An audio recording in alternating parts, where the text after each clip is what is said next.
silakan.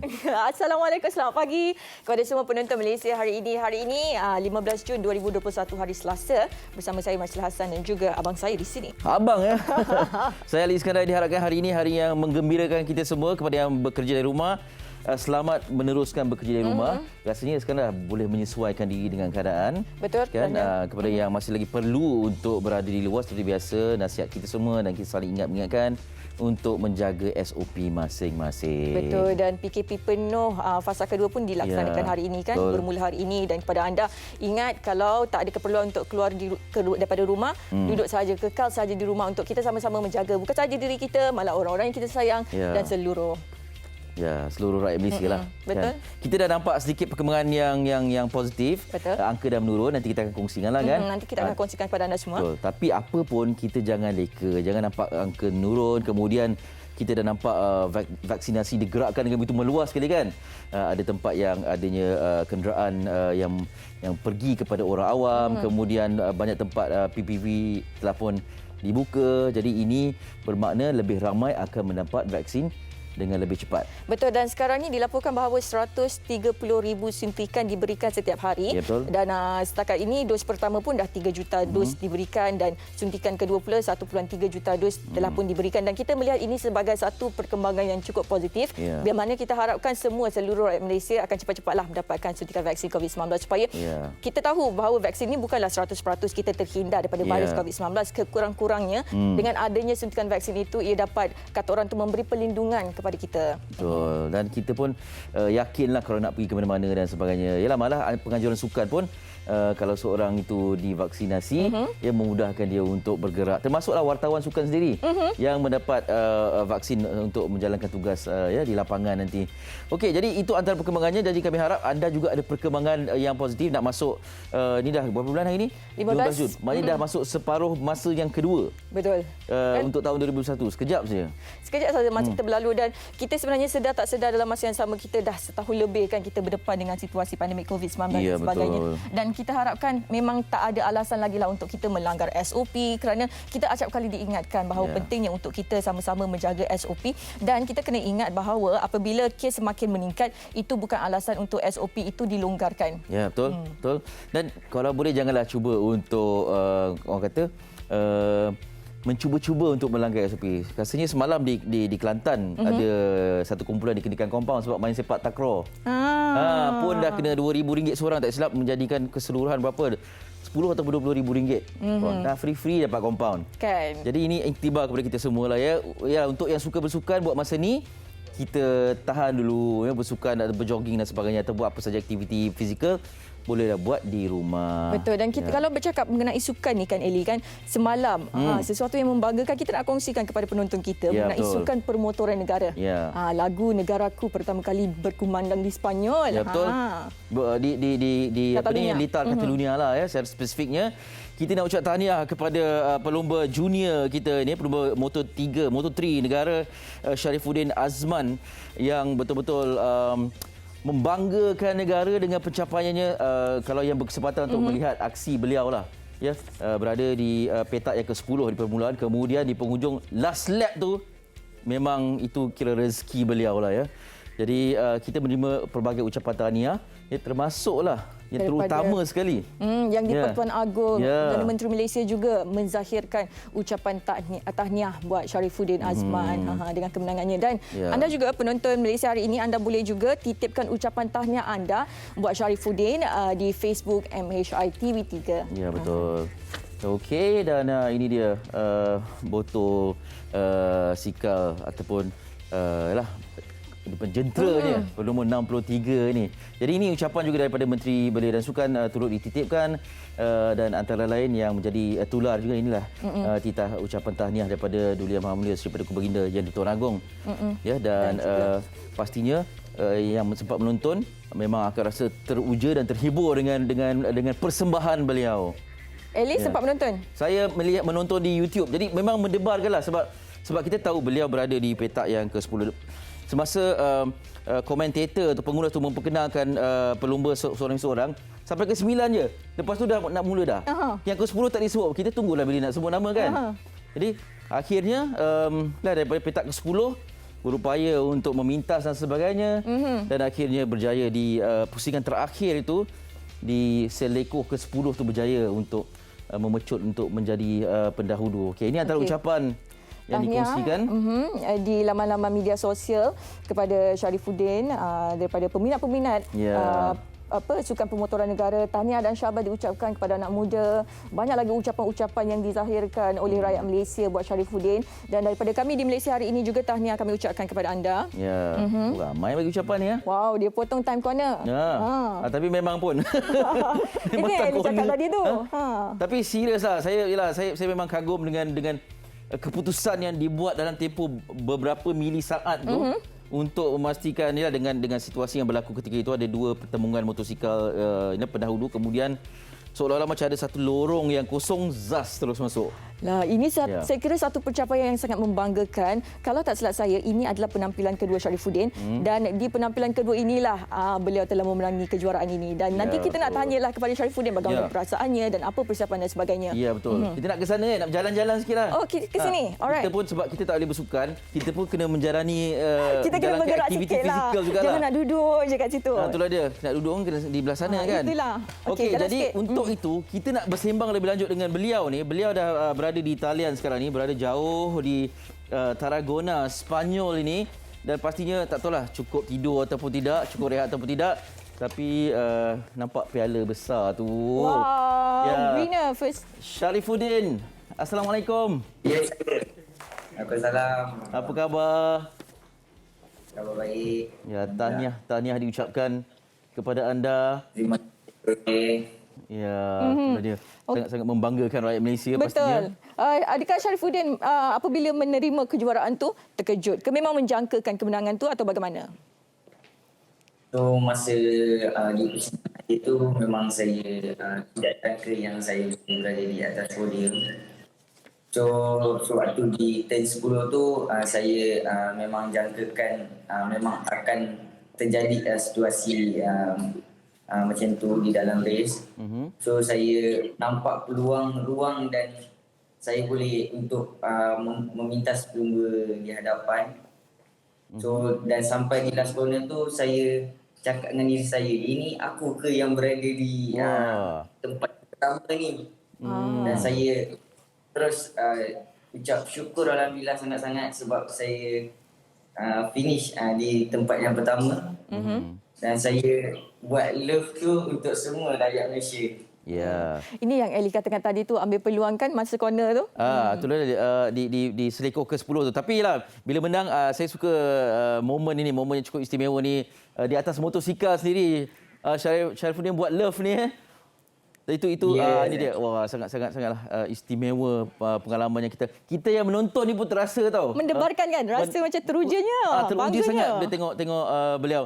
Sebab lah kami yang menonton ni mendengar sekali ulasan pengulas.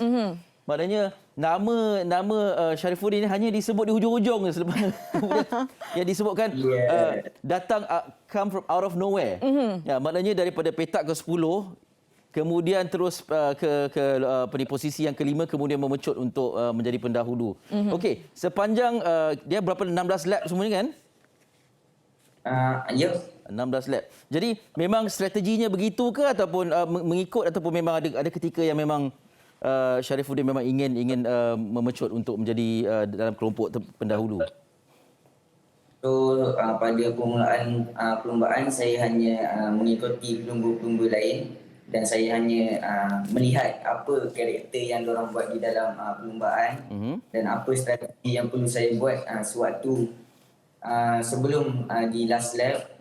So saya tengok diorang agak macam gemetar sedikit, so nervous. So di last lap tu memang semua pelumba tutup line sampai ke point breaking. So memang ada satu pelumba tu yang agak agresif sikit dia punya tunggangan. So saya nampak peluang saya untuk memenangi perlombaan tu tak nampak. Dan saya nampak ada satu pelumba, David Munoz, dia membuatkan dia buat satu kesilapan dan saya terus take advantage itu. Dan saya terus sampai ke garisan penamat lah. Okey, maknanya Sharifuddin memang study pelumba-pelumba lain sepanjang perlumbaan tu, kemudian bila nampak peluang tu baru terus melakukan pecutan lah ya. Ya, betul. Ya, tapi saya nampak memang kalau orang tu main naik motor, kita nampak dia ambil lajak sebab selikoh ke 10 ni itu kira happy ya. Ya. Sebelum saya start perlumbaan, saya kira saya tengok perlumbaan Moto3 World Championship. So dekat corner tu lah agak berbahaya sedikit sebab memang akan ada pelumba yang membuat crazy dekat situ. So kat situ saya perlu berhati-hati lah. Ya. Ya, banyak perkara berlaku di selikoh ke 10 tu kan kalau diikutkan. Ya, Lita di Barcelona Catalunya ni. Kan. Dan Sharifuddin, setelah berjaya menakluk Lita di Catalunya ni kan, pastinya ramai yang memberikan kata orang tu harapan untuk perlumbaan yang seterusnya kan. Dan difahamkan ada baki 5 lagi pusingan selepas ini. Jadi mungkin Sharifuddin boleh kongsikan kepada kami kan bagaimana persiapan Sharifuddin untuk menghadapi pusingan perlumbaan yang berbaki 5 pusingan lagi kan nanti? Ya, betul. So, saya punya persiapan adalah saya ingin training lebih hard lagi daripada yang sekarang. Dan saya ingin membawa banyak piala ke rumah, ke Malaysia juga. Dan saya ingin mendapatkan top 10 overall dalam championship. Dan insyaAllah kalau tahun ini saya perform dengan baik, insyaAllah ada rezeki saya pergi ke World Championship tahun hadapan. Ya. Okey. Kalau diikutkan, kalau kita boleh kita nak throwback sikitlah perlawanan walaupun tak berapa nak throwback lah kan. Di petak yang pertama ialah Mario. Ya, pelumba Indonesia. Masa tu ada tak rasa macam tercabar sikit beliau berada di petak yang pertama untuk pemula dan anda berada di petak yang 10? So, pada waktu tu saya tak rasa tercabar sangat sebab saya tahu di dalam perlumbaan apa-apa akan terjadi. So saya akan keep fokus dan dapat motivation daripada coach chief saya iaitu Rizwan dan memberi saya peringatan dalam perlumbaan. Dia memberitahu kepada saya fokus, jangan pandang belakang, potong satu persatu sampailah ke garisan penamat. Maknanya tak kisahlah siapa-siapa walaupun pesaing itu dari Asia ke, dan termasuklah rekod Holgado yang awak akhirnya lebur kan? Ya. Selepas 3 kemenangan berturut-turut, yang pintasnya ialah dia. Itulah membayangkan bahawa Sharifuddin ni saya kira seorang yang sangat positif, seorang yang tak gentar langsung dengan lawan-lawan kan. Okey. Eli, mungkin kita nak tanya sikitlah soalan yang tadi kita berdua dah bincangkan kan, nak tanya. Sharifuddin ni juga dikenali sebagai Damuk ni mungkin berlainan sikitlah daripada soalan kita mengenai perlumbaan kemenangan ni kan. Nama Damuk tu dapat daripada mana? Nama Damuk ni dapat daripada, sebenarnya dulu saya ni kecil-kecil, saya ni gemuk. Semua kawan ayah saya panggil saya Dak Gemuk. Dan dari situlah nama Damuk tu sampai, so semua orang singkatkan jadi Damuk. Okey, terjawab persoalan kita. Jadi dah kurus sekarang ni, dah menunggang motor menjadi pelumba MotoGP ya. Moto3 pun masih lagi menggunakan ya. Ya, betul. Ya, itulah nama mesra lah. Kan, nama manja lah. Ya, nama manja. Okey, pastinya ketika dihulurkan mikrofon untuk mengucapkan ucapan ialah tidak ketinggalan anda mengucapkan syukur, kemudian kepada rakyat Malaysia diberikan ucapan, kepada pasukan. Mungkin nak panjangkan lagi, kita bagi ruang dan peluang untuk Sharifuddin untuk sampaikan ucapan ni kepada penonton dan juga siapa yang menonton sekarang ni. Silakan. Okey, pertama sekali alhamdulillah di race yang pertama saya mendapatkan pingat ni. Dan pingat ni saya buatkan untuk semua rakyat Malaysia. Dan saya ingin mengucapkan terima kasih juga kepada tim saya dan sponsor-sponsor saya, terutama sekali coach chief saya yang betul-betul lumus untuk menyediakan titri saya pada hari pertama sampailah perlumbaan. Dan titri saya berada dalam keadaan sangat baik. Dan tidak lupa juga saya ingin ucapkan terima kasih kepada Zulfami Khairuddin dan juga Dato' Razak yang datang untuk support saya, memberi saya motivation untuk berada di atas podium. Dan saya ingin ucapkan terima kasih kepada family saya dan rakan-rakan saya. Dan tidak lupa juga kepada semua rakyat Malaysia yang ucap tahniah dekat saya. Saya sangat-sangat hargai semua orang. Terima kasih sangat-sangat. Ya, Okey. tahniah. Tahniah. Jadi tak boleh nak celebrate sangatlah sebab baru perempuan pertama ya. Ada banyak lagi baki pusingan. Apa pun kita ucapkan tahniah lah dan semoga berjaya buat Syarifuddin untuk perlawanan pusingan-pusingan yang seterusnya. Maknanya dah biasa Lita Catalonia tu dah kira dah boleh baca lah ya lepas ni. Ya. InsyaAllah. Okey. Kita doakan yang terbaik Syarifuddin. Terima kasih. Tahniah sekali lagi dari kami di Malaysia hari ini. Assalamualaikum. Salam. Itu Itu dia Syarifuddin Azman. Cemburu saya tengok. Cemburu. Ya.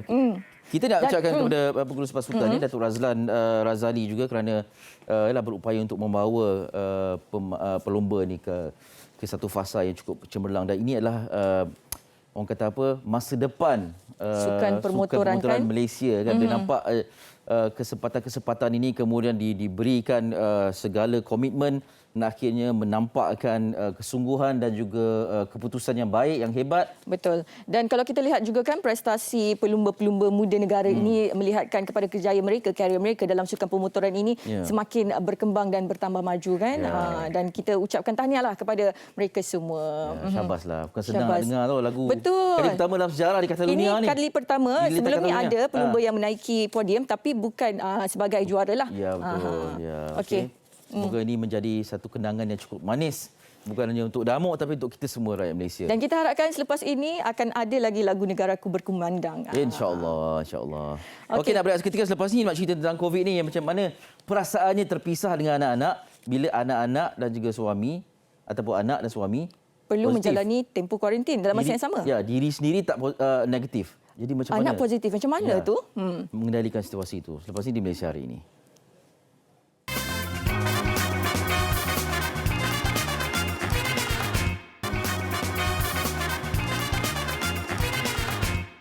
Kembali dalam Malaysia hari ini, terima kasih kerana masih lagi setia bersama kami. Okey Eli, tadi sebelum berehat kan kita dah bagi tahu kepada penonton kita mengenai situasi COVID-19 dan dalam tempoh pandemik yang melanda ini kan ada ibu bapa yang kadang-kadang terpaksa berpisah dengan anak dia bukan kerana apa tetapi kerana perlu dipisahkan disebabkan anak-anak itu perlu menjalani tempoh kuarantin. Ya, betul. Jadi macam-macam pengalaman lah kita baca. Sebelum ni banyak ditularkan kisah tentang ibu bapa kan. Kemudian yang sakit dan sebagainya. Tapi sekali-sekala kita dengar perkongsian juga daripada ibu yang terpaksa berpisah dengan anak. Kerana ibunya negatif, anaknya pula positif. Apatah lagi suami dan juga anak seorang lagi. Jadi kita nak dengarkan pengalaman daripada mulut individu ni sendiri kan. Bagaimana melalui fasa yang cukup mencabar. Dan benda ini bukan berlaku baru saja, dah lama tapi baru saja sebenarnya. Betul, baru saja terjadi kepada keluarga ini. Ya, betul. Dan kita nak dapatkan ceritanya daripada ini merupakan seorang isteri dan juga ibu Nur Liana Muhammad Zain yang dah bersedia di panggilan video sekarang ni. Assalamualaikum. Waalaikumsalam. Apa khabar? Khabar baik. Okey, itu Puan Liana bersama dengan Amar ya? Ya, Amar. Amar ni kira anak yang kedua. Okey, dan Amar salah seorang yang positif COVID juga ya sebelum ni? Amar yang first positif. Yang first positif ya? Yang first jadi positif. Okey, kemudian yang dijangkiti, kemudian yang keduanya positif dalam keluarga ialah suami? Bapak dia. Okey. Kemudian yang last kali kakak dia, Alia. Jadinya dalam keluarga Puan, hanya Puan sahaja yang tidak dijangkiti? Alhamdulillah, ya betul. Saya yang negatif lah sampai habis. Ya, okey. Alhamdulillah. Tapi lah, melalui satu fasa yang cukup mencabar sebab yang lain dalam rumah tu semua positif. Puan sendiri, hanya Puan yang tidak je. Mungkin boleh kongsikan rentetan peristiwa daripada mula Amar kena, kemudian ayahnya pula, kemudian kakaknya pula.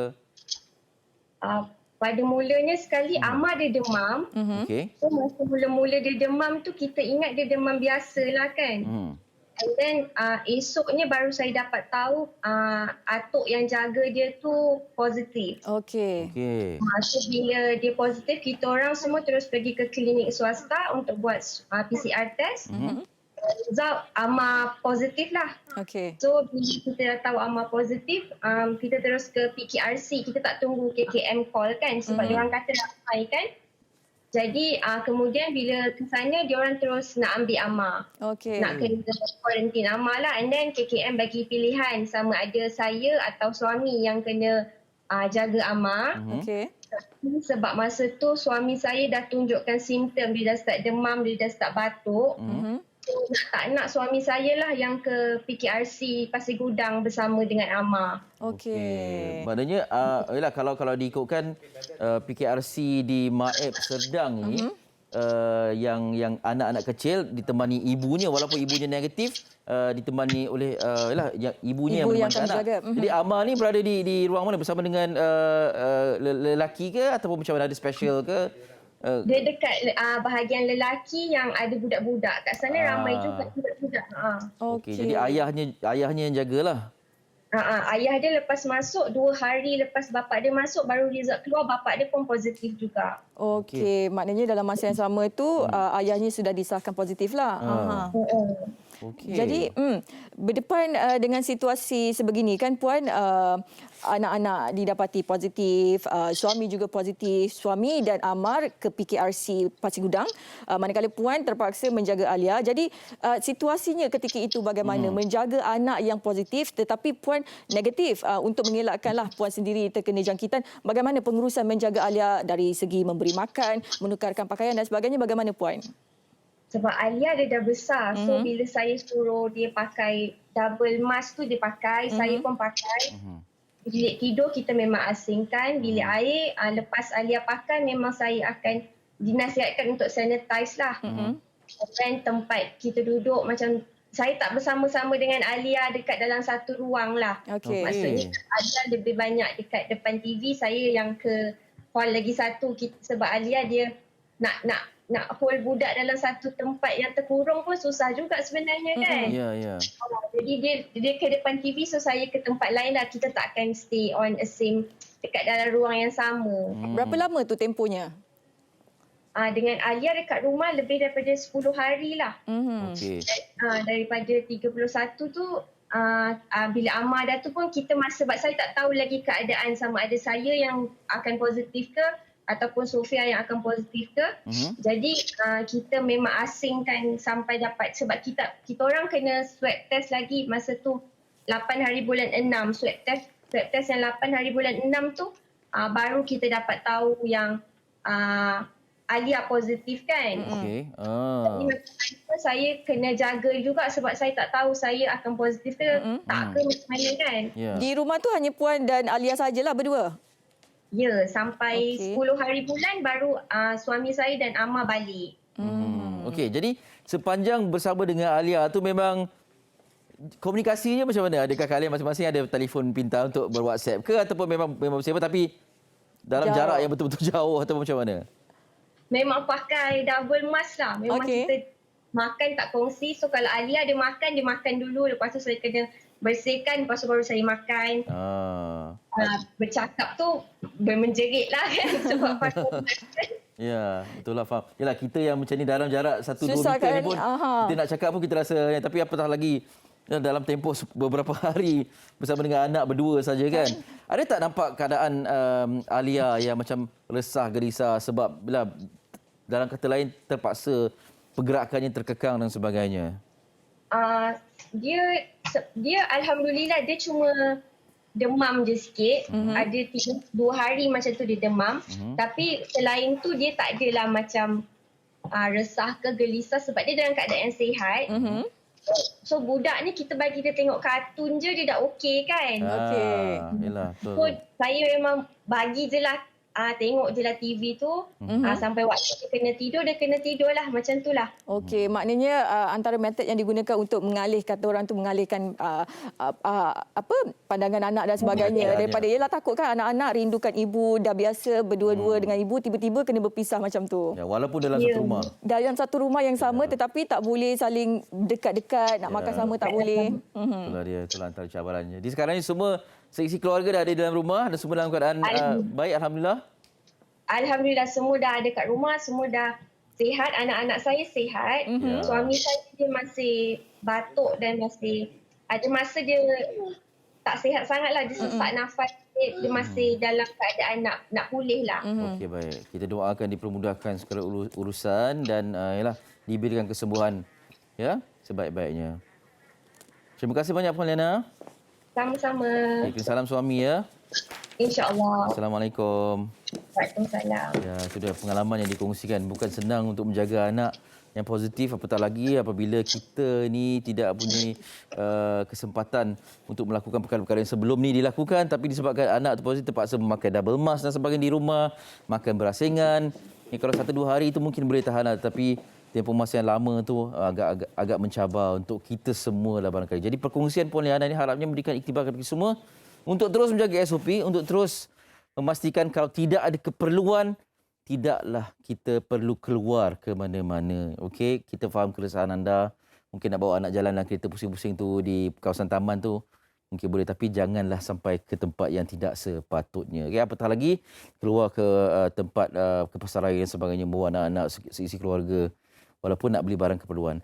Okey, jadi ini antara perkongsian kami di Malaysia hari ini untuk anda semua. Ya, seperti mana yang dikongsi di media sosial juga untuk memastikan kita sentiasa ingat apa yang sedang melanda kita sekarang ini, pandemik COVID-19. Okey, rakan tugas Marcella dah bersedia dengan cerita seterusnya. Okey, kita dah habiskan cerita mengenai COVID-19. Okey, nanti kita akan sambung lagi untuk perincian mengenai statistik terbaru kes COVID-19. Tapi sebelum tu saya nak kongsikan kepada anda semua. Ini mengenai seorang individu yang sangat gemar terhadap perfume ataupun minyak wangi. Beliau mengumpul lebih daripada 50 koleksi minyak wangi bertaraf antarabangsa. Dan yang saya maksudkan merupakan adalah Encik Ahmad Iqbal Zulkifli, pengasas IBA Perfume. Dan Tuan Iqbal ini sebenarnya pengumpul minyak wangi di mana beliau telah mengumpul sebanyak 50 jenama antarabangsa dan melaburkan puluhan ribu ringgit untuk perfume sahaja. Jadi kita nak bersama dengan Tuan Ahmad Iqbal Zulkifli nak tanya kepada beliau bagaimana mendapat inspirasi. Adakah inspirasi yang diperoleh itu daripada pembelian perfume ataupun bagaimana? Di talian sekarang kita akan bersama dengan beliau kalau dah bersedia. Assalamualaikum. Ya, Waalaikumsalam. Apa khabar? Selamat pagi. Baik, Alhamdulillah. Selamat pagi juga. Okey, baik Tuan Iqbal. Nak tanyalah kepada Tuan Iqbal kalau boleh ceritakan kepada kami semua kan mengenai IBA, IBA Perfume ini. Mungkin Tuan boleh kongsikan kepada kami bagaimana mendapat inspirasi menghasilkan IBA Perfume ini. Baiklah, kalau boleh tuan-puan, Assalamualaikum warahmatullahi wabarakatuh. Saya boleh dikatakan kali kedua saya bersara di sini dan begini. Di belakang saya ini adalah koleksi minyak wangi sebahagiannya saja, tapi saya tak boleh highlight sebab jenama antarabangsa kan ada copyright semua tak dibenarkan. Jadi benarlah saya mengumpulkan sudah lebih rasanya 670 koleksi minyak wangi yang mana setiap satu botol itu bernilai 2 ke 3 ribu dan itu adalah satu inspirasi yang pertamanya kerana minat saya sejak sekolah. Dan saya ingat waktu itu saya bekerja sebagai pembasuh pinggan. Saya nak beli minyak wangi yang bernilai RM500 dan saya berjaya mengumpulkan duit waktu itu. Dan sehinggalah sekarang saya berjaya mengumpulkan lebih 50 jenama bukan hanya kerana hobi semata-mata tetapi itu adalah tanggungjawab saya. Dan saya ingat bahawa ini adalah satu karya yang mana saya akan kenang sehingga saya mati. Itu yang begitu kuat. Kerana apa tahu? Saya pertama kerana saya mengumpulkan minyak wangi dan kedua saya selalu pergi ke luar negara. Antara negara yang saya pergi Dubai, Shanghai, Jepun, ke Singapura semua saya belajar tentang minyak wangi dan sehinggalah saya mengumpulkan bawa pulang ke Malaysia. Saya kira saya sudah pergi jelajah lebih 15 buah negara. Jadi tuan-puan, sebelum saya mengulaskan lanjut bahawa IBA Perfume ini yang menghasilkannya adalah satu-satu bawan yang tidak sama di Asia, hanya satu. Kerana kita mempunyai CJ pendaftaran, itu yang berani saya kata, dan ini adalah custom yang mana ia adalah buatan khas untuk IBA Perfume saja.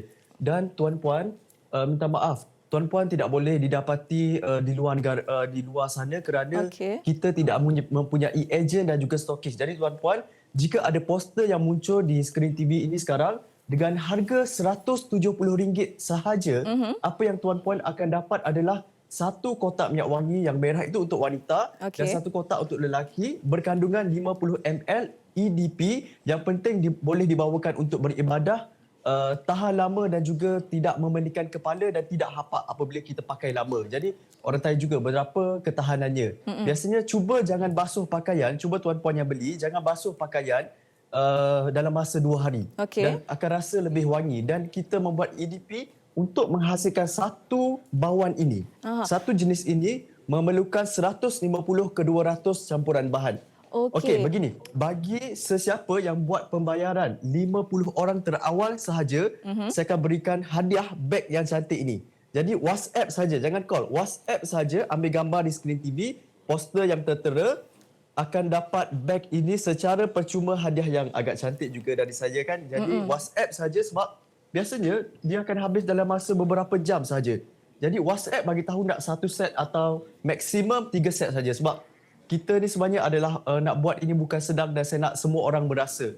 Bagi saya, mengapa orang tanya tidak ada sistem agent dan stokis? Kerana kita ingin menjaga keeksklusifan sebuah produk yang tidak akan dijual di pasar malam, di kedai biasa, di kedai runcit ataupun pasar raya biasa. Dan ini hanya boleh didapati dari WhatsApp saja, ambil gambar di skrin TV.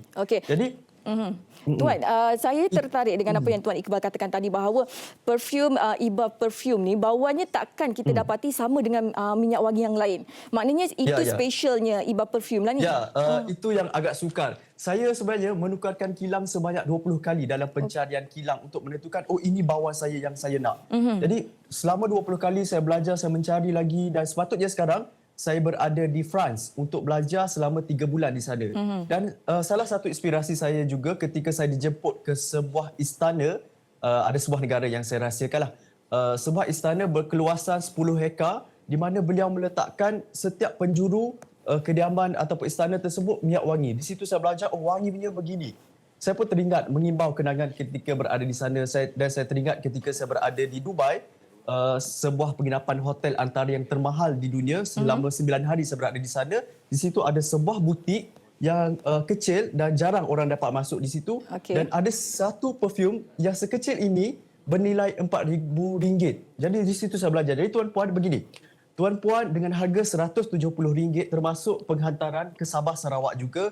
Sangat murah berbanding saya membeli dengan harga ada yang RM3,000 sebotol, ada yang RM2,000 kan. Jadi begini, tuan-puan akan dapat kotak eksklusif ini. Di dalam kotak ini, kotak hitam ini, ada satu kotak yang warna biru untuk lelaki dan warna merah. Tapi saya sendiri juga suka pakai yang wanita juga. Saya suka campurkan. Sebenarnya dia unisex sebenarnya. Jadi kalau tanya mana lelaki, mana yang perempuan, sebenarnya dia unisex. Tapi lebih kepada perempuan yang ini. Jadi yang bagusnya, seorang lelaki yang merokok, puan yang ada suami yang merokok kan, dia akan cancelkan ataupun hapuskan bau rokok yang kuat kan. Jadi, cubalah rasa sendiri. Beginilah saya katakan.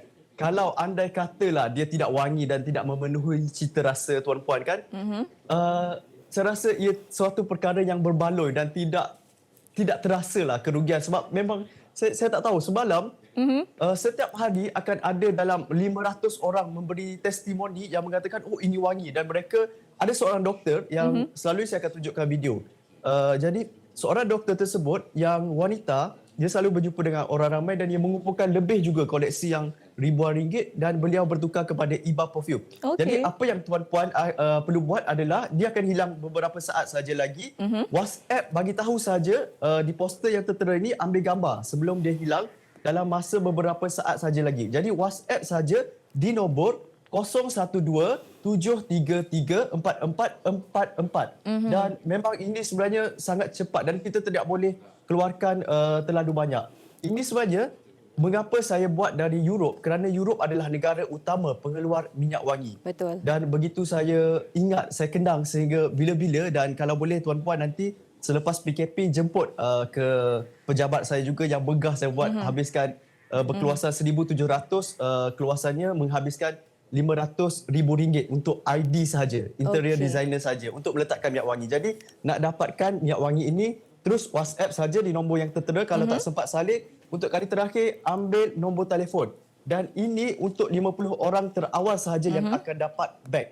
Kalau lambat balas tu minta maaf, dan pengepusan pun kalau sedikit lambatlah. Saya bagi tahu awal-awal kan.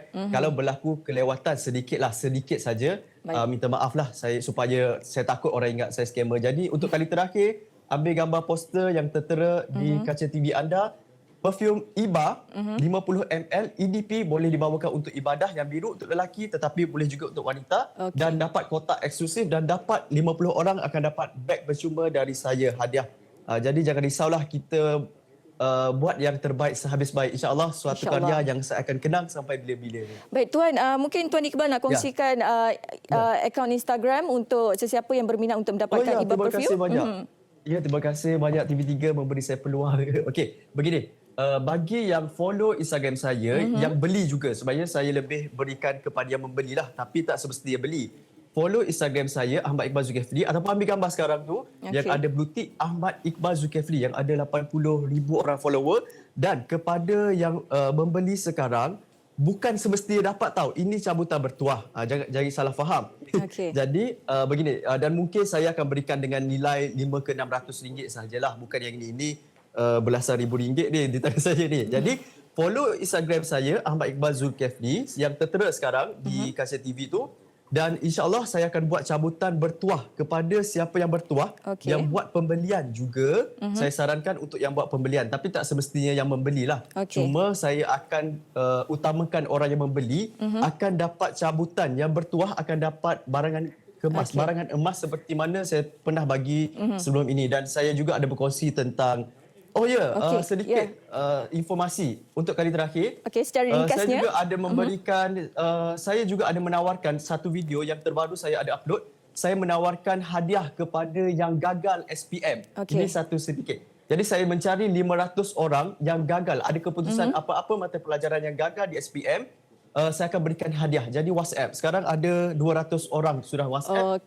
Kepada yang cepat, itu sebagai tanda penyemangat lah. Jadi tuan-puan, yang penting siapa nak Iba Perfume sekarang, WhatsApp segera di nombor yang tertera. Ambil gambar. Kalau tak sempat salin, jangan call. Kita tak akan jawab. Dan terus kita bagi nombor akaun untuk buat pembayaran. Jadi WhatsApp, ambil gambar poster yang tertera di kaca TV anda sekarang. Baik. Terima kasih banyak-banyak Tuan Iqbal, penerangan yang cukup terperinci sekali untuk sesiapa yang berminat membeli Iba Perfume. Itu dia tadi Tuan Ahmad Iqbal Zulkifli yang merupakan pengasas Iba Perfume. Baik, kalau anda nak wangi-wangi, apa kata cubalah sendiri Iba Perfume. Okey, kita nak berehat seketika dan sekembalinya nanti kita ada perkongsian ini mengenai pelajar yang gigih untuk cemerlang. Pastikan anda terus setia bersama kami di Malaysia Hari Ini.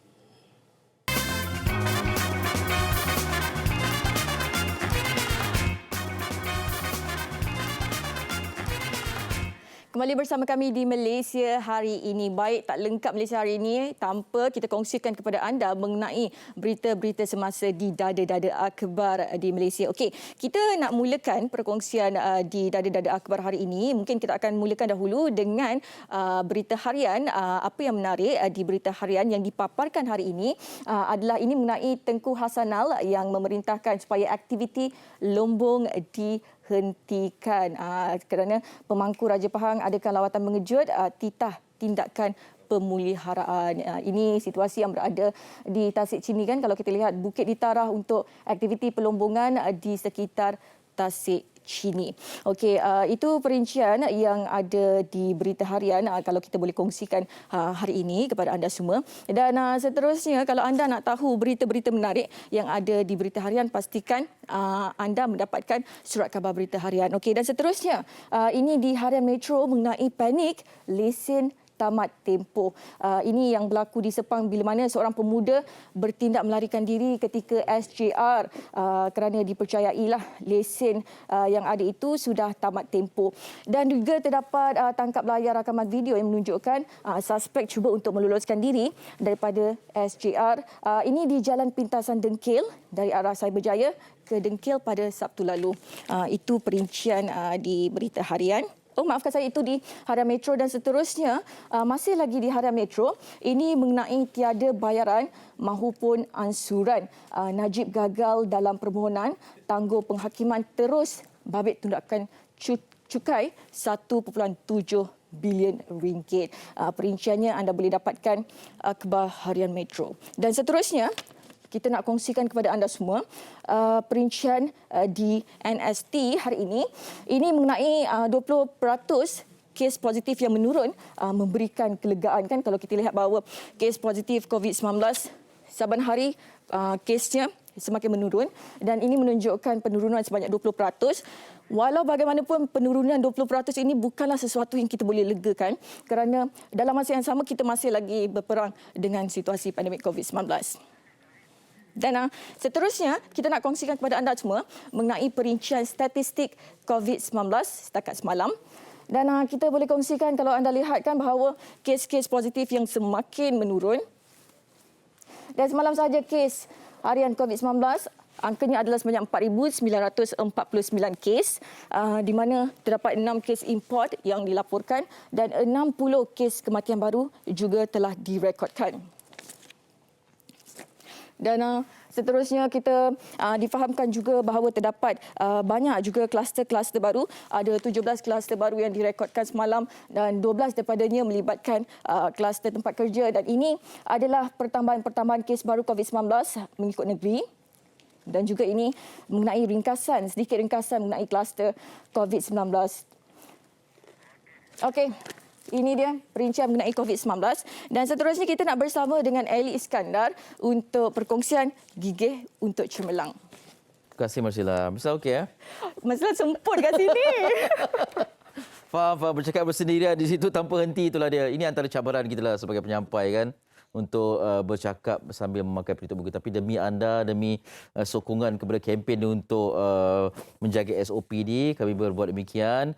Jadi kami harap anda juga dapat ikut memberi sokongan. Okey, seterusnya ni selain daripada cerita tentang COVID-19, kita nak juga cerita tentang pasca SPM yang masih belum reda lagi kisah-kisahnya.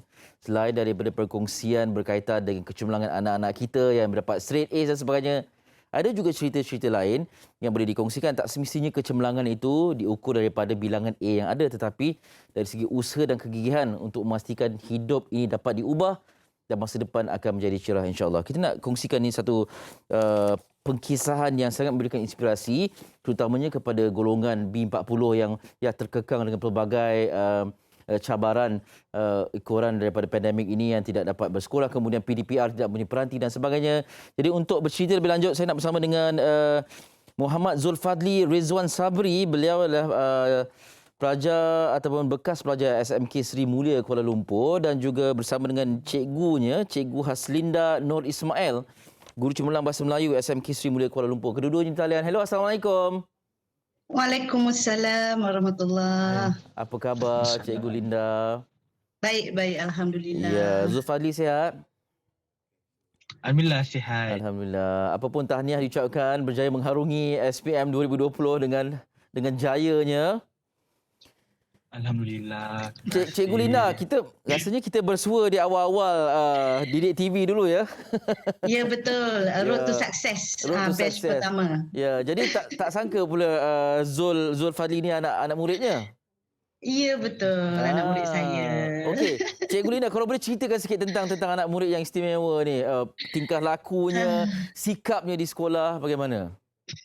Okey, baik. Yang sebenarnya Zulfadli ni ialah anak murid saya pada awal tahun 2020, iaitu dia masuk ke sekolah SMK Seri Mulia pada tingkatan 5, awal tingkatan 5. Jadi sebenarnya Zulfadli sama dengan murid-murid lain lah.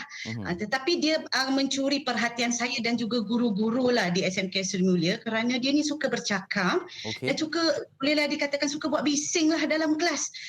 Jadi di situ dia mencuri perhatian. Bila kita tanya dalam kelas, dialah yang dulu jawab. Lepas tu salah pun dia cuba juga.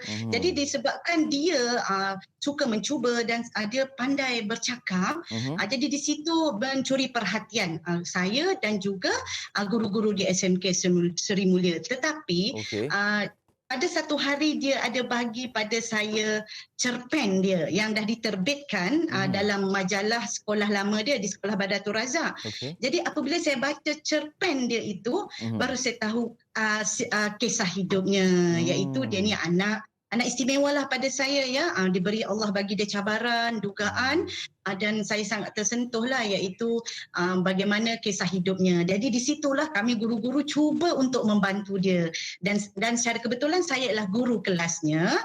Dan apabila saya guru kelasnya pastilah kita kena ambil perhatian kepada anak ini. Bukan tak nak ambil perhatian kepada anak-anak lain tapi kena ambil perhatian kepada Zulfadli ialah kan yang dia dah lama tak jumpa ibu dan ayah dia, tinggal dengan nenek dengan bapa saudara dia macam tu. Jadi kemenjadian Zulfadli ini yang sebenarnya bukan berpunca daripada saya. Yang sebenarnya punca semuanya adalah daripada pengetua saya, Puan Hajah Sapura, pengetua cemerlang SMK Seri Mulia yang sama-sama, bersama-sama. Saya tidak akan dapat bergerak kalau tidak dibantu oleh pengetua dan pentadbir dan guru-guru.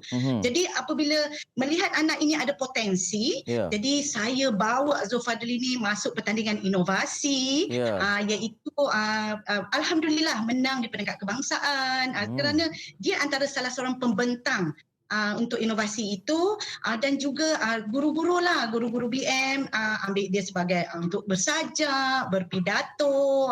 Jadi di situ dia seorang yang outstanding, tetapi liku hidupnya itu menyebabkan kami tumpukan kepada anak ini. Dan waktu PKP itu memang sangat-sangat getih lah untuk anak ini yang sebenarnya sebab tiada peranti. Jadi mula-mula PKP hari itu saya semua anak murid dapat dihubungi kecuali dia. Jadi saya cuba mencari mana perginya dan akhirnya baru saya pergi jumpa nenek dia, jumpa bapa saudara dia, lepas tu nenek dia berkebun di tanah reserve di tepi flatnya itu, jumpa neneknya di kebun. Jadi kita tahulah sejarah hidup dia. Dan saya cubalah sebagai guru kelas kan mencari dana untuk berikan dia telefon bimbit.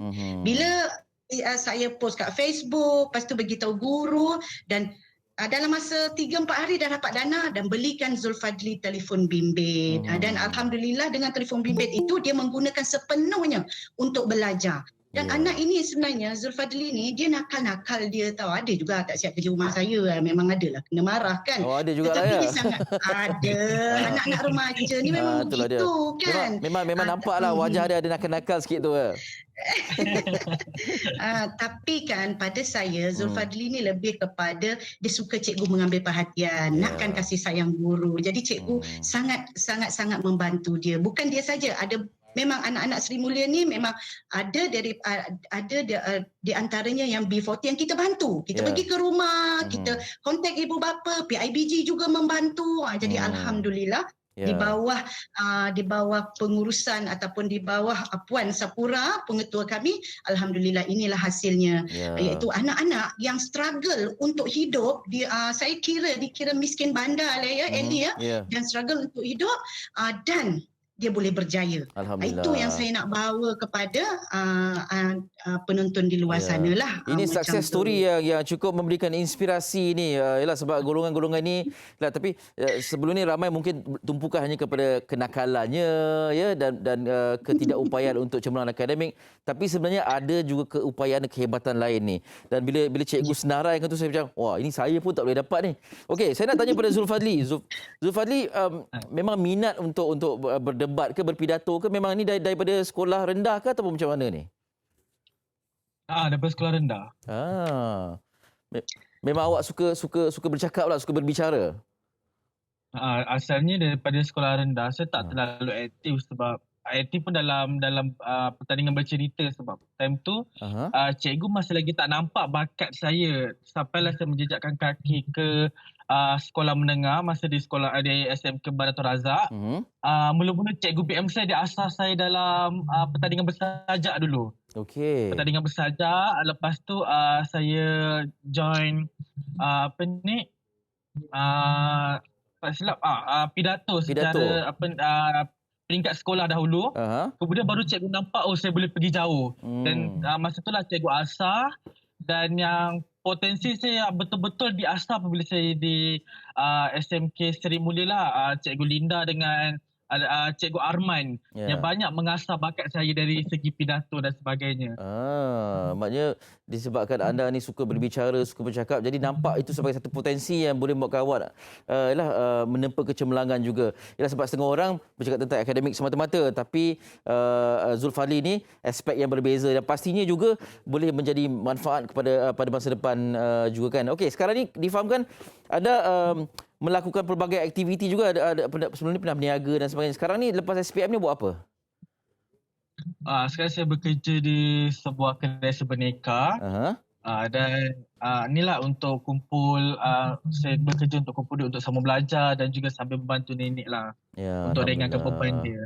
Ya, okey. Cikgu Linda, saya rasa ini selain daripada cerita kecemerlangan akademik kan, cerita-cerita sebegini sepatutnya diangkat juga kan Cikgu Linda? Ya, betul. Sebab apa tahu, pada saya Zulfadli ni dia bergerak seorang-seorang. Okey, tapi bila dibantu oleh masyarakat sekeliling, contohnya macam yuran PIBG-nya dibiayai oleh jirannya yang saya tak tahu siapa, yang Zulfadli tak tahu siapa sampai sekarang. Jiran di komuniti itu. Kemudian Zulfadli ni kita bagi dia kemudahan, kita bagi dia kesenangan, kita belikan itu, kita belikan ini dan dia menggunakan sepenuhnya. Jadi anak-anak di luar sana lah sepatutnya kalau kita berada dalam kesusahan, kita berjumpa kepada orang yang sepatutnya. Contohnya macam Zulfadli, dia rumah agak sempit tapi dia belajar buat kerja rumah di luar koridor yang kerusi dan meja disediakan oleh bapa saudaranya. Kemudian PDPR dia nak selesa, dia pergi ke kebun nenek dia, PDPR di kebun nenek dia. Kemudian ada kala dia mesej PDPR di kebun ya? Ya, betul. Betul. Yang selalu kita dengar kan yang di pedalaman kan. Jadi sekarang ni di Kuala Lumpur, di ibu kota, terdapat anak-anak yang begini yang sebenarnya. Kemudian dia nak dapatkan pembelajaran yang kondusif. Dia PM saya, cikgu boleh tak nak belajar di sekolah? Cakap pergilah. Jadi dia belajar seorang-seorang di sekolah. Positifnya, bagusnya Zulfadli ni dia seorang yang sangat positif. Memanglah ada kala dia datang jumpa saya, dia menangis. Bukan saya juga kan, dia jumpa cikgu dia menangis. Actually benda tu tak ada bagus. Luahkan perasaan supaya kita rasa okey dan kita rasa semua orang bersama kita.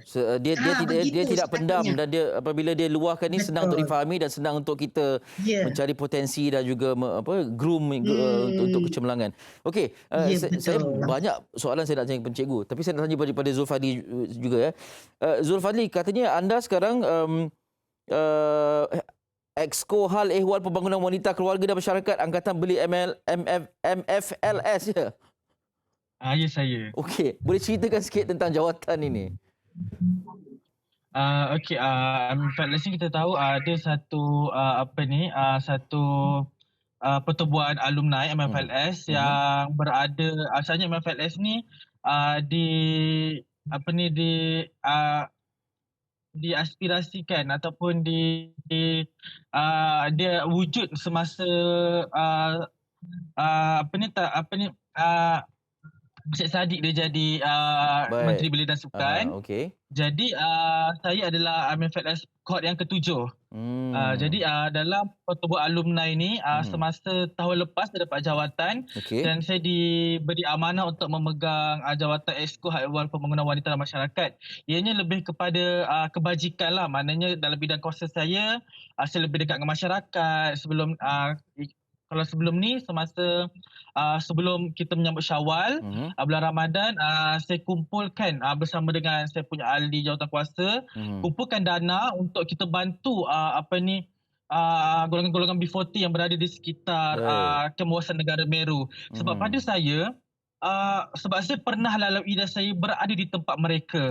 Dan meskipun saya tahu, meskipun saya susah, meskipun saya masih lagi seperti mereka, belum berada di satu puncak kejayaan, tetapi tidak salah untuk saya berkongsi keceriaan bersama dengan mereka. Jadi sebab itulah saya kalau boleh, dengan apa yang saya lalui, dengan apa yang saya cuba untuk jadikan satu titik tunjang untuk menciptakan kecemerlangan, menjadi satu inspirasi kepada masyarakat sekeliling bahawasanya kesusahan yang kita hadapi bukanlah satu alasan untuk kita menidakkan sesebuah kejayaan. Ya, pastinya. Dan lah mempunyai kapasiti untuk memberi balik menyumbang semula ya kepada masyarakat. Ini satu cerita yang wajar dikongsi bersama dengan lebih ramai dan lebih luas lagi khalayak. Kita doakan semoga terus cemerlang ya Zulfadli dalam keadaan apa sekalipun, dan syabas kepada anda. Syabas juga kepada Cikgu Haslinda dan juga semua guru yang terbabit dari Sekolah Menengah Kebangsaan Seri Mulia KL ni. Anda menjadi contoh dan teladan kepada yang lain juga. Terima kasih kedua-duanya kesudi bersama kami di Malaysia hari ini. Sama-sama. Assalamualaikum. Sama-sama. Waalaikumsalam. Itu dia Cikgu Haslinda Nur Ismail, Guru Cemerlang Bahasa Melayu SMK Seri Mulia KL, dan juga Muhammad Zulfadli Rizwan Sabri, pelajar SPM 2020. Jadi perkongsian ni kadang-kadang kita jarang dengar. Bila kita dengar, maknanya anak kita ni mungkin tak cemerlang akademik, cemerlang bahagian lain, yang mana nampak potensi itu, usahakan ke arah itu. Okey, ya, itu antara perkongsian hari ini, dan kita nak terus bersama dengan rakan setugas Marsila dan bersama dengan tetamu kehormat kita. Ya. Silakan. Okey, tadi Eli dah kongsikan kepada kita mengenai pelajar yang mendapat putusan cemerlang dalam sijil pelajaran Malaysia baru-baru ini, dan kini saya nak kongsikan kepada anda mengenai penyebaran berita palsu yang semakin meningkat, semakin berleluasa ketika pelaksanaan PKP 3.0 ini dilaksanakan. Dan kalau anda masih ingat lagi, di siaran sebelum ini kami ada bawakan kepada anda mengenai si penyebar berita palsu ini boleh dikenakan tindakan undang-undang jika anda menyebarkan berita palsu. Tetapi hari ini kami nak kongsikan kepada anda mengenai tak pasti jangan kongsi. Dan untuk perkongsian ini, kita akan bersama dengan Timbalan Menteri Komunikasi dan juga Multimedia, Datuk Zahidi Zainul Abidin, yang sudah bersedia di panggilan video sekarang ini. Assalamualaikum. Waalaikumsalam. Selamat pagi, Datuk. Selamat pagi. Apa khabar, sihat? Okey, syukur Alhamdulillah. Okey, baik Datuk. Okey, kalau kita melihatkan bahawa peningkatan berita-berita palsu yang disebarkan kebelakangan ini, terutamanya sejak PKP 3.0 ini dilaksanakan, dikuatkuasakan oleh kerajaan. Jadi, bagi Datuk sendiri, bagaimana Datuk melihat trend peningkatan penyebaran berita palsu ini, Datuk? Silakan. Okey, terima kasih. Pertama sekali, saya nak ucap terima kasihlah kepada MHI kerana membantu sama-sama dengan kerajaan dalam usaha kita untuk mengengkang berita palsu ni. Dan dari segi berita palsu ni cukup penting. Sebab apa? Berita palsu ni akan menyebabkan keresahan, ketegangan masyarakat dan sebagainya. Dan kita lihat berita palsu ni dari segi agama ni dekat dengan fitnah. Menjurus kepada fitnah. Dan dari segi agama maknanya kita harus menentang berita palsu dan juga fitnah yang itu, kerana boleh merosakkan keluarga, masyarakat dan juga negara. Jadi dalam usaha kita mengengkang dan memeterang berita palsu ni, syukur Alhamdulillah kerana kempen yang dilakukan oleh kerajaan, termasuklah pihak MHI dan juga TV-TV yang lain, stesen TV yang lain, kita telah menurun sebenarnya. Kita telah menurun daripada Mac 2020, PKP 1.0 sebanyak 169 kes. 169 kes. Dan sekarang ni PKP 3.0 ni maknanya 2021 ni kita menurun kepada hanya 28 kes saja, iaitu penurunan sebanyak 83%. Okey. Jadi kita itu. Jadi Datuk melihatkan kepada situasi sekaranglah setakat ini kan, berapa banyak aduan yang diterima dan juga berapa banyak kertas siasatan yang telah dibuka oleh PDRM sendirilah berhubung dengan berita palsu yang berkaitan dengan COVID-19 ni, Datuk? Okey, terima kasih. Sekarang ni kita kertas siasatan yang kita buka di bawah ordinan darurat lah, iaitu sebanyak 26 kertas siasatan. Tapi walau bagaimanapun, kita pada semula 296 kes disiasat di bawah kanun keseksaan dan serta Akta Komunikasi dan Multimedia 1998 oleh pihak PDRM dahulunya. Tapi sekarang ni di bawah ordinan darurat ni hanya 26 kes saja. Maknanya penurunan ni syukur Alhamdulillah, maknanya kita berjaya mengengkang pihak-pihak yang gemar mengadakan berita palsu ni. Okey Datuk, kalau kita lihat kan kebelakangan ni ramai orang yang menyebarkan berita-berita palsu berkaitan dengan pandemik COVID-19 terutamanya, dan juga mengenai pemberian vaksin dan sebagainya, ada yang anti vaksin dan sebagainya, dan pastinya mereka menyebarkan berita-berita yang pastinya tidak benar. Jadi mungkin Datuk boleh kongsikan antara langkah yang diambil oleh pihak kerajaan sendirilah dalam menangani isu ini kan, isu penyebaran berita palsu dan sebagainya, kerana kita tak nak berita-berita palsu ini terus-terusan disebarkan. Jadi mungkin langkah yang diambil oleh pihak kerajaan sendiri, Datuk. Okey, seperti biasalah langkah kerajaan pertama dari segi undang-undang. Maknanya kita boleh menggunakan tiga 3 akta yang ada. Pertama sekali iaitu Akta Komunikasi dan Multimedia 1998, di bawah Akta Hasutan dan juga Ordinan Darurat. Jadi sekarang ni maknanya kerjasama di antara MCMC ataupun Suruhanjaya Komunikasi dan Multimedia dengan pihak polis. Maka kita ada perhubungan rapat dan juga agensi-agensi kerajaan lain dalam usaha kita mengengkang berita palsu ni. Selain daripada itu, kita buat langkah administratif, iaitu kita kerjasama dengan penyedia platform media sosial ni seperti Facebook, Google, Twitter dan kita padamkan kandungan-kandungan yang menyalahi undang-undang yang terdapatnya unsur-unsur berita palsu dalam platform tersebut. Okey, baik Datuk. Kalau nak bercakap dari segi undang-undang pula Datuk kan, mungkin ada antara tindakan-tindakan yang boleh diambil terhadap mereka yang menyebarkan berita palsu ni Datuk. Ada tak apa-apa tindakan undang-undang yang boleh dikenakan terhadap mereka? Okay, seperti saya katakan tadi, di bawah Akta Komunikasi dan Multimedia, iaitu di antara peruntukannya adalah penggunaan tidak wajar kemudahan rangkaian atau perkhidmatan aplikasi termasuk media sosial, media elektronik sebagai platform bagi menyebarkan kandungan bersifat lucah, sumbang, palsu, mengancam dan jelik sifatnya dengan niat untuk menyakiti hati, menginaya ataupun mengganggu orang lain. Ini maknanya dia merangkumi cukup luas.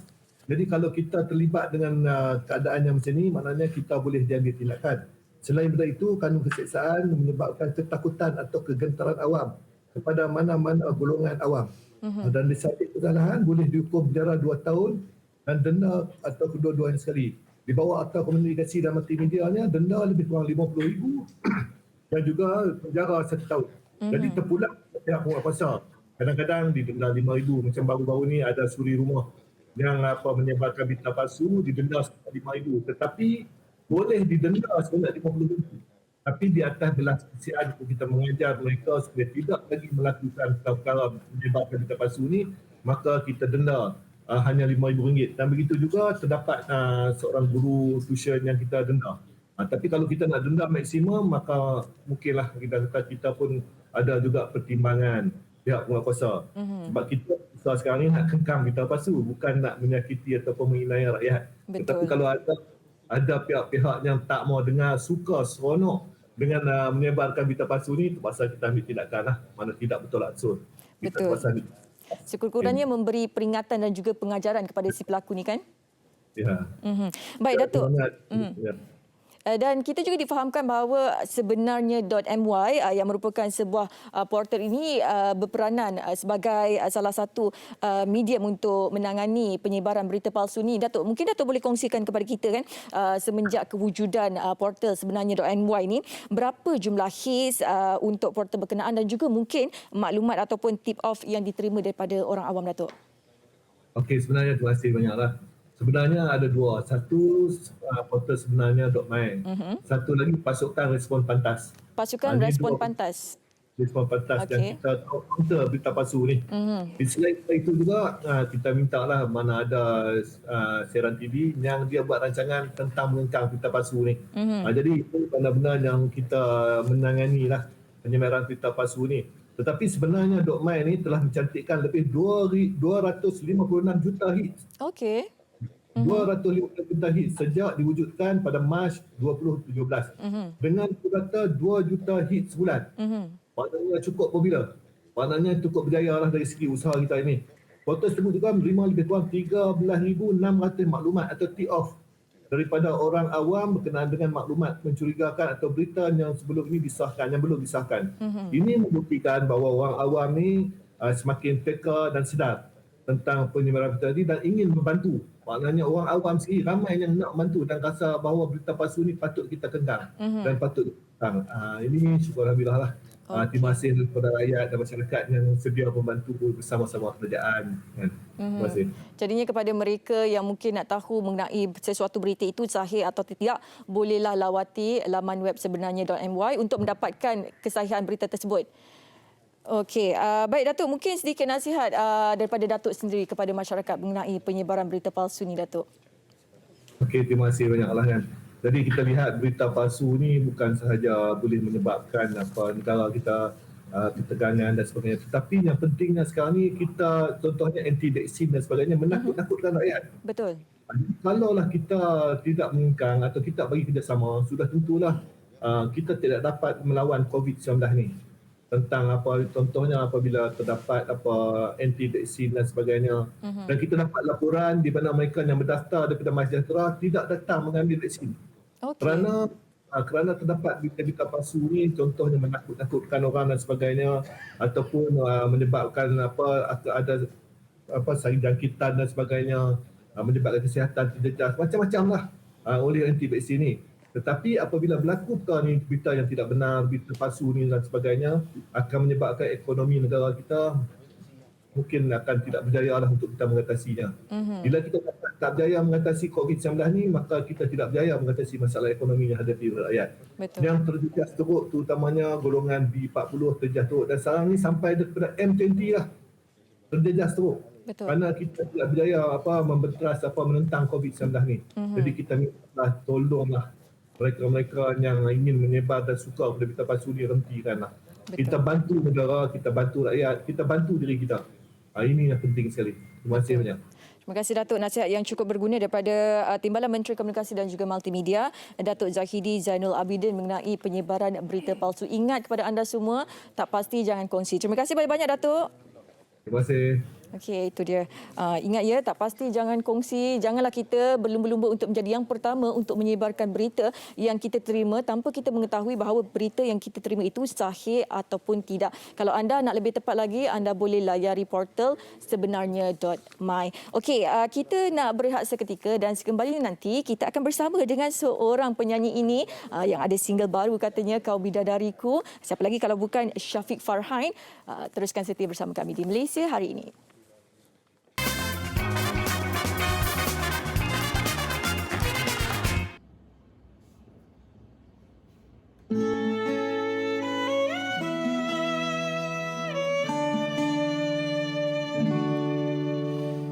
Dengarkan sayang, lagu ini untukmu. Selalu terlintas rasa rindu padamu. Menunggu awan bawa rasaku, gelap malam menjawabmu. Bintang temani mimpi hatiku. Sesungguhnya aku mencintaimu, di jantung terbingkai indah namamu. Sampai hujungnya akan ku tunggu, takkan lekang oleh waktu. Aku tak sanggup hidup tanpamu, tertutupnya langit terus menunggu. Usah kau bimbang, jangan kau ragu, kau bidadari syurgaku. Dengarkan sayang, lagu ini untukmu. Selalu terlintas rasa rindu padamu. Menunggu awan bawa rasaku, gelap malam menjawabmu. Bintang temani mimpi hatiku. Sesungguhnya aku mencintaimu, di jantung terbingkai indah namamu. Sampai hujungnya akan ku tunggu, takkan lekang oleh waktu. Aku tak sanggup hidup tanpamu, tertutupnya langit terus menunggu. Usah kau bimbang, jangan kau ragu, kau bidadari syurgaku.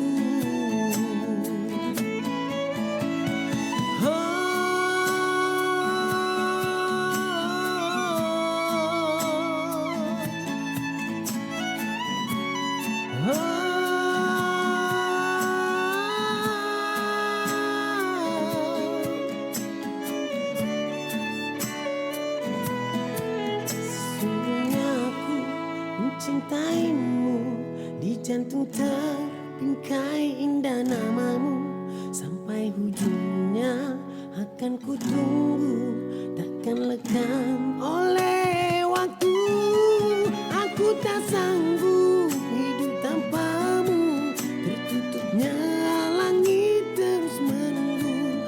Usah kau bimbang, jangan kau ragu, kau bidadari surgaku.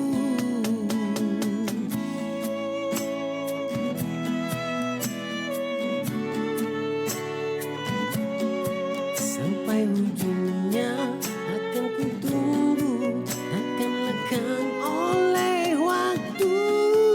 Aku tak sanggup hidup tanpamu, tertutupnya langit terus menunggu.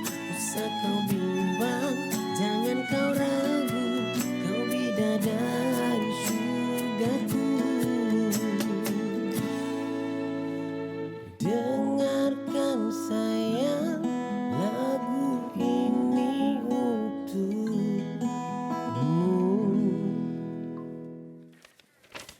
Okey, kembali dalam Malaysia hari ini itu dia persembahan eksklusif walaupun muzik video baru saja dilancarkan. Okey. Berapa hari dilancarkan? Baru sangat. Semalam lah. Okey. Semalam. Ya, tapi buat persembahan untuk Malaysia hari ini. Kita nak ucap selamat datang walaupun tak datang ke studio kan. Datanglah secara maya. Datang secara maya bersama dengan Syafiq Farhan. Itu tadi baru anda dengarkan. Kau Bidadari. Assalamualaikum. Apa khabar? Waalaikumsalam. Alhamdulillah sihat. Apa khabar di sana? Kami sihat khabar alhamdulillah. baik. Adanya. Ni sebelum tu kita nak tanya Syafiq. Ya. Kalau tengok kerusi, tengok setup komputer semua tu macam gamer punya juga. Ya, semua boleh. Yelah sekarang ni PKP kan duduk rumah je kan. Kalau tak ada buat apa, main game je lah. Maknanya tak kerja, tak ada buat apa, main game je lah ni kat rumah. Habiskan Tak masa. ada lah. Sambil-sambil tu saya belajar buat muzik jugalah kan.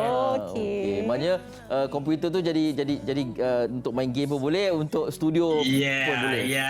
Hebat, hebat. Hebat boh. Okey, Syafiq.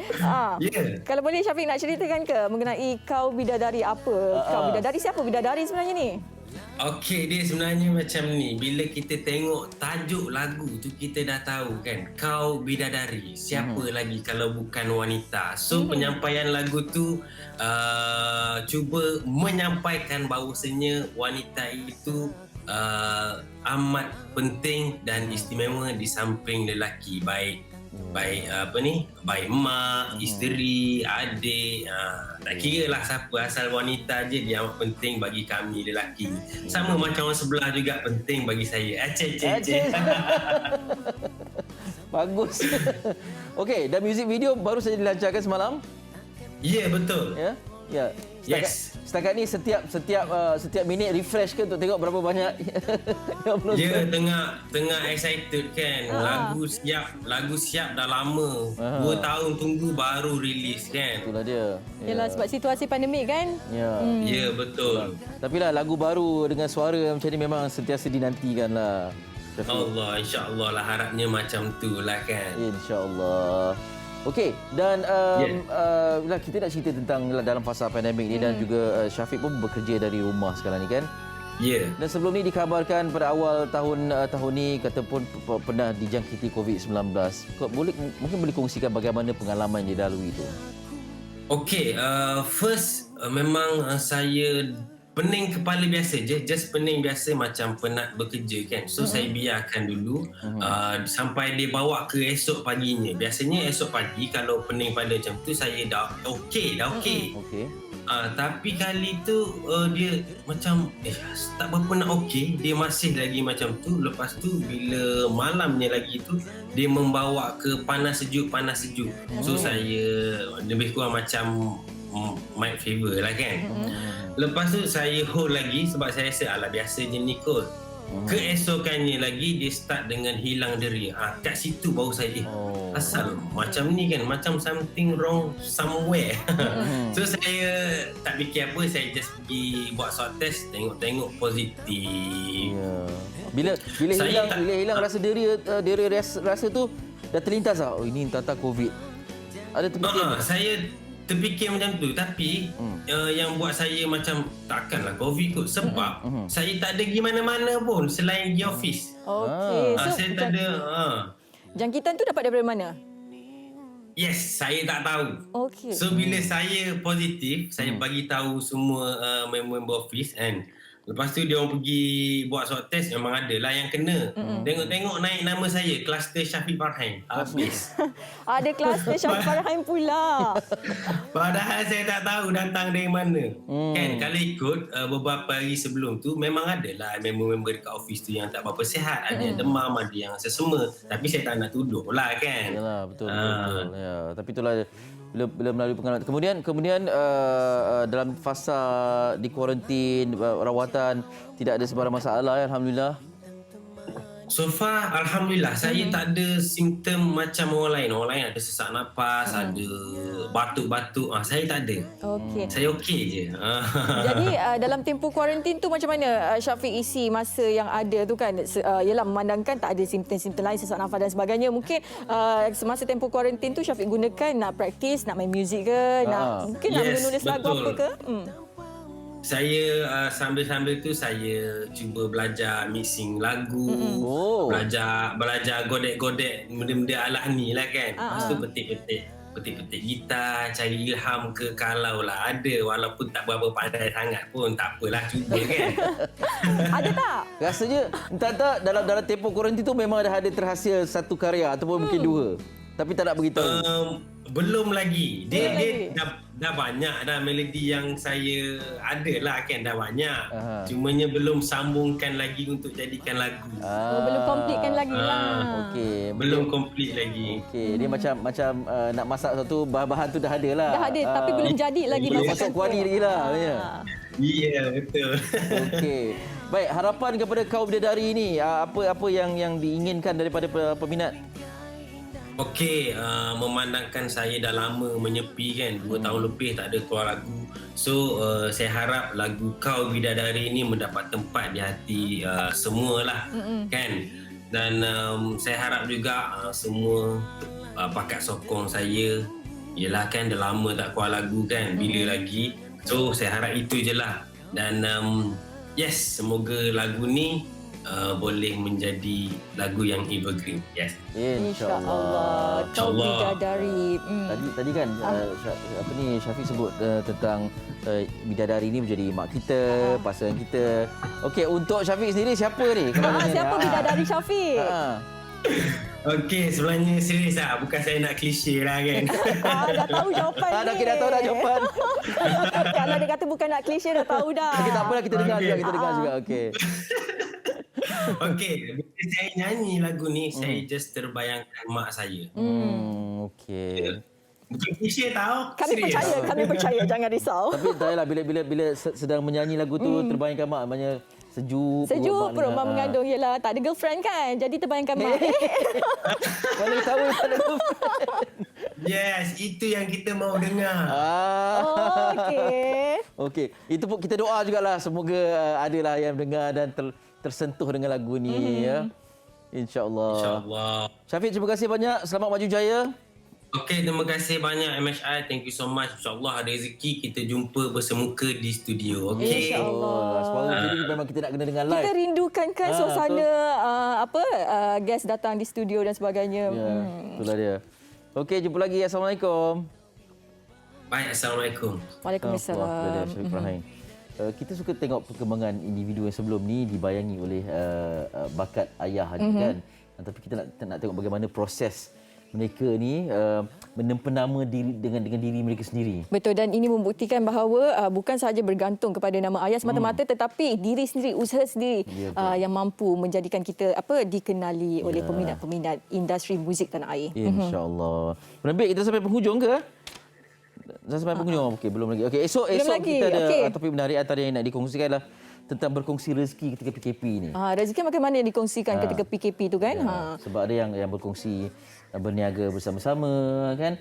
Ada yang tolong kawan-kawan. Ada yang menyumbangkan barang-barang keperluan harian kepada mereka yang memerlukan, kerana kita tahu ketika situasi pandemik PKP ni ada yang terjejas sumber pendapatan dan sebagainya, dan ada setengah individu ini, NGO lah terutamanya yang berkongsi rezeki mereka kepada mereka yang terjejas ni. Kita yang dapat keluar bekerja ni bersyukurlah dan hargai kesempatan yang ada ya, sebab ramai yang terkesan dan korang tidak dibenarkan untuk bekerja dan sebagainya. Okey. Betul. Baik, mari kita doakan sesama kita agar semuanya dapat pulih seperti biasa, insya-Allah. Kita nak berehat untuk hari ini. Okey, esok jangan lupa menonton kami lagi jam 8 pagi untuk pelbagai perkongsian yang menarik. Ya. Dan kita nak tutup tirai. Kita nak tutup tirai. Syafiq Farhan nak belanja satu lagi lagu lah. Ya, ada satu lagi lagu daripada ini klip video. Ya. Daripada Syafiq Farhan. Terima kasih kerana menonton kami. Jaga diri. Selamat selalu. Bye. Assalamualaikum. Ku tinggalkan segala milikku, ku korbankan kerana cintaku. Keranamu angin timur sampaikanlah rindu. Aku rindu nyanyian untukku, tidak dapat ku dengari lagi suara kekasihku menyanyi.